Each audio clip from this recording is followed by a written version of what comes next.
मुंशी प्रेमचंद की कहानी निर्मला। बाबू उदय भानुलाल की दो कन्याएं थीं। बड़ी का नाम निर्मला और छोटी का कृष्णा था। अभी कल तक दोनों साथ साथ गुड़िया खेलती थी।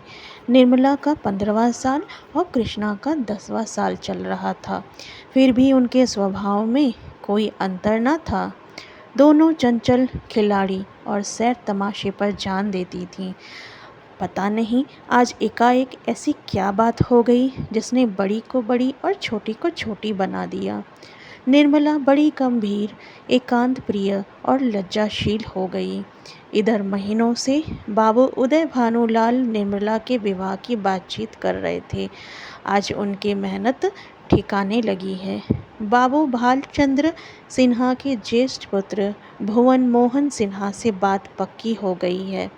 वर के पिता ने कह दिया है कि अपनी खुशी से ही दहेज दें या ना दें, मुझे इसकी परवाह नहीं, पर हाँ, बारात में जो लोग आए उनका आदर सत्कार अच्छी तरह होना चाहिए, जिससे मेरी और आपकी जगहसाई ना हो।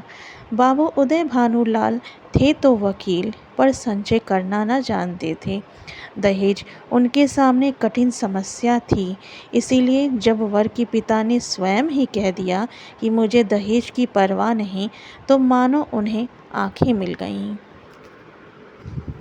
डरते थे, न जाने किस किस के सामने हाथ फैलाना पड़े। 2-3 महाजनों को ठीक कर रखा था। उनका अनुमान था कि हाथ रोकने पर भी 20,000 से कम खर्च न होंगे। यह आश्वासन पाकर वे खुशी के मारे फूले न समाये। जब यह बात निर्मला को पता चली तो उसके हृदय में एक विचित्र शंका समा गई। रोम रोम में एक अज्ञात भय का संचार हो गया। न जाने क्या होगा। उसके मन में वे उमंगें नहीं हैं, न अभिलाषाएं। वहाँ है तो केवल शंकाएं, चिंताएं और भीरू कल्पनाएं। कृष्णा कुछ कुछ जानती है, कुछ कुछ नहीं जानती। वह सिर्फ यह जानती है कि बहन को अच्छे अच्छे गहने मिलेंगे, द्वार पर बाजे शहनाई बजेंगी, मेहमान आएंगे और नाच गाना होगा। यह जानकर प्रसन्न है और यह भी जानती है कि बहन उस सबके गले मिलकर रोएगी, यहाँ से रो धोकर विदा हो जाएगी। मैं अकेली रह जाऊंगी, यह जानकर दुखी भी है। संध्या का समय था। निर्मला छत पर जानकर अकेली बैठी आकाश की ओर तृप्त नेत्रों से ताक रही थी। पंख होते तो वह भी उड़ जाती, इन सारे झंझटों से छूट जाती। इस समय दोनों बहनें कहीं सैर करने जाया करती थीं। कृष्णा निर्मला को ढूंढते ढूंढते छत पर आई और उसे देखते ही हंस कर बोली, तुम यहाँ आकर छिपी बैठी हो और मैं तुम्हें ढूंढती फिरती हूँ। चलो बग्गी तैयार करा आई हूँ। निर्मला ने उदास मन से कहा, तू जा, मैं नहीं आऊँगी। कृष्णा, नहीं मेरी अच्छी दीदी, आज ज़रूर चलो। देखो कैसी ठंडी ठंडी हवा चल रही है। निर्मला, मेरा मन नहीं चाहता, तू चली जा।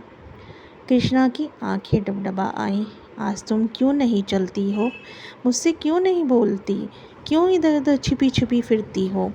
निर्मला, जब मैं चली जाऊंगी तब क्या करोगी? किसके साथ खेलोगी और किसके साथ घूमने जाओगी?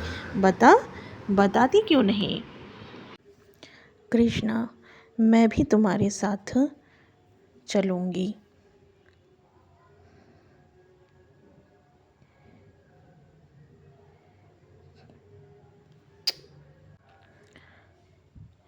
मैं भी तुम्हारे साथ चलूंगी। अकेले मुझसे यहाँ न रहा जाएगा।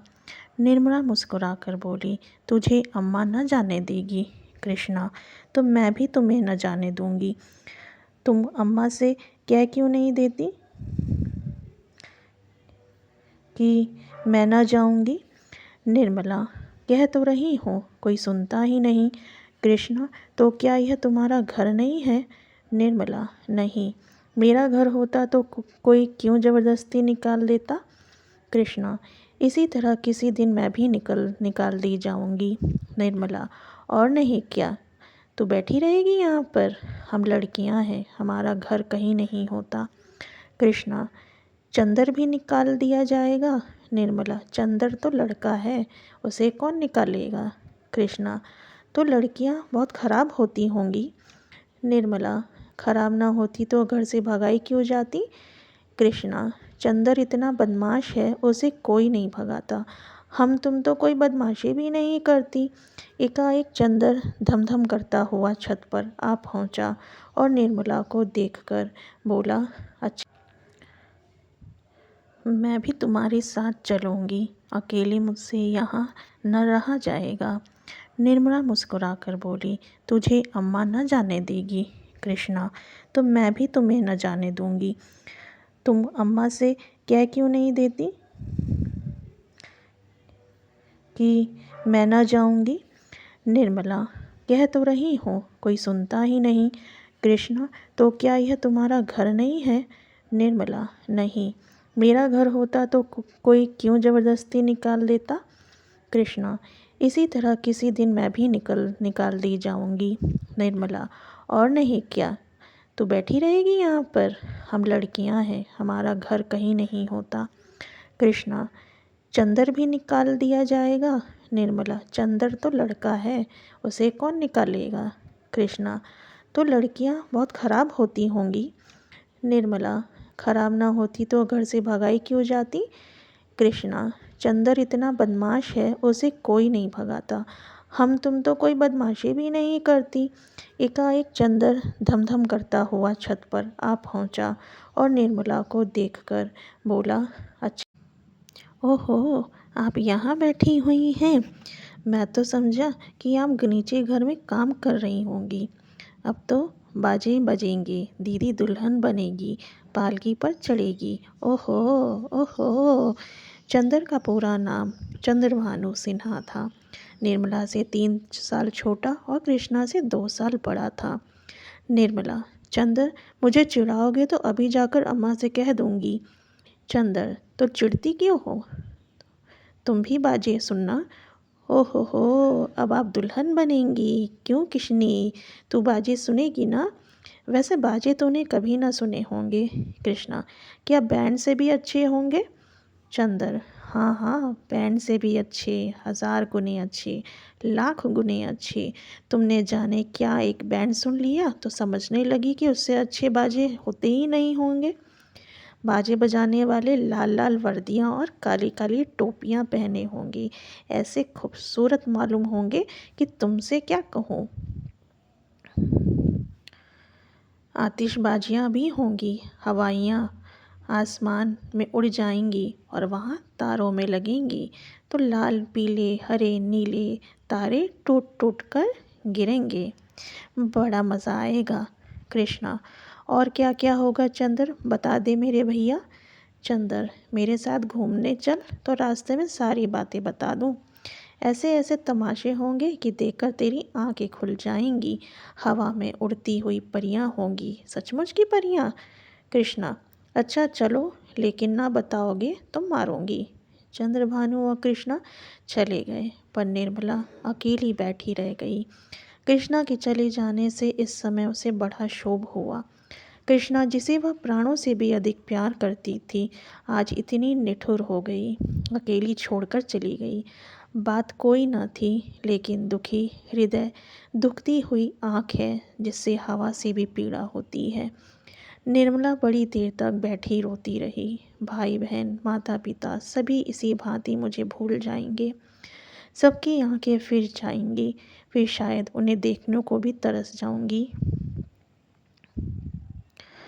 बाग में फूल खिले हुए थे, मीठी मीठी सुगंध आ रही थी।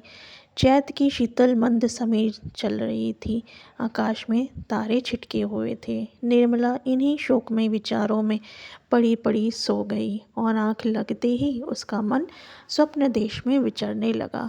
क्या देखती है कि सामने एक नदी लहरें मार रही है और वह नदी के किनारे नाव की बाट देख रही है। संध्या का समय है। अंधेरा किसी भयंकर जंतु की भांति बढ़ता चला आता है। वह घोर चिंता में पड़ी हुई है कि कैसे यह नदी पार होगी, कैसे पहुंचूंगी।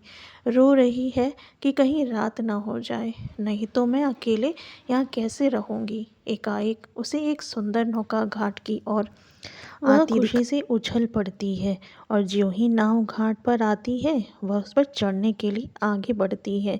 लेकिन ज्यों ही नाव की पटरी पर पैर रखना चाहती है उसका मल्लाह बोल उठता है, तेरे लिए यहाँ जगह नहीं है। वह मल्लाह की खुशामद करती है, उसके पैरों पर पड़ती है, रोती है, लेकिन वह यही कहे जाता है कि यह तेरे लिए नहीं है। लेकिन वह यह एक क्षण में नाव खुल जाती है। वह चिल्ला चिल्ला कर रोने लगती है। नदी के निर्जन तट पर रात भर कैसे रहेगी, यह सोच वह नदी में कूदकर उस नाव को पकड़ना चाहती है कि इतने में कहीं से कोई आवाज़ आती है, ठहरो ठहरो, नदी गहरी है, डूब जाओगी। वह नाव तुम्हारे लिए नहीं है, मैं आता हूँ, मेरी नाव में बैठ जाओ, मैं उस पार पहुंचा दूंगा। वह भयभीत होकर इधर उधर देखती है कि यह आवाज़ कहाँ से आई। थोड़ी देर के बाद एक छोटी सी डोंगी आती दिखाई देती है। उसमें न पाल है, न पतवार, न मस्तूल। पेंदा फटा हुआ है, तख्ते टूटे हुए, नाव में पानी भरा हुआ है और एक आदमी उसमें से पानी उलीच रहा है। वह उससे कहती है, यह तो टूटी हुई है, यह कैसे पार लगेगी। मल्लाह कहता है, तुम्हारे लिए यही भेजी गई है, आकर बैठ जाओ। वह एक क्षण सोचती है, इसमें बैठूं या ना बैठूं। अंत में वह निश्चय करती है कि बैठ जाती हूँ। यहाँ अकेली पड़े रहने से नाव में बैठना ज़्यादा अच्छा है। किसी भयंकर जंतु के पेट में जाने से तो यही अच्छा है कि नदी में डूब जाऊं। कौन जाने नाव पार पहुंच ही जाए। यह सोचकर वह प्राणों को मुट्ठी में लिए हुए नाव पर बैठ जाती है। कुछ देर तक नाव डगमगाती हुई चलती है, लेकिन प्रति क्षण उसमें पानी भरता जाता है। वह भी मल्लाह के साथ दोनों हाथों से पानी उलीचने लगती है, यहाँ तक कि उनके हाथ थक जाते हैं, पर पानी बढ़ता ही चला जाता है। आखिर नाव चक्कर खाने लगती है। मालूम होता है अभी अभी डूबी, अब डूबी कि तब डूबी। तब वह किसी अदृश्य सहारे के लिए दोनों हाथ फैलाती है।